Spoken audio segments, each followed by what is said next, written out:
મુડેઠા ગામે બીજા દિવસે ખેલૈયાઓ મન મૂકીને મોડી રાત સુધી ગરબે ઘૂમ્યા। ડીસા તાલુકાના મુડેઠા ગામે શ્રી નકળંગ ભગવાનના મેદાનમાં શ્રી નકળંગ યુવક મંડળ દ્વારા આયોજિત નવરાત્રિ મહોત્સવના બીજા દિવસે માતાજીના ચાચર ચોકમાં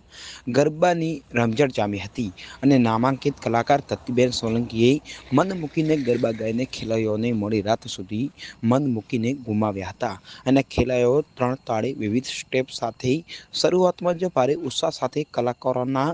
વિવિધ ગરબાના નવીન ગીતો સાથે તાલથી તાલ મિલાવી ગરબાની રમઝટ જમાવી હતી અને ગરબે રમવા ખેલૈયાઓમાં ઉત્સાહ છવાયો હતો અને ગણતરીની 15 મિનિટમાં ચાર ચોક ખેલૈયાઓથી ભરાઈ ગયું હતું। જેમાં શ્રી નકળંગ યુવક મંડળ દ્વારા તમામ પ્રકારની વ્યવસ્થા ગોઠવવામાં આવી હતી અને શ્રી નકળંગ યુવક મંડળના સભ્યો દ્વારા બેઠક વ્યવસ્થા, પાર્કિંગ વ્યવસ્થા સહિતની સુંદર પ્રકારની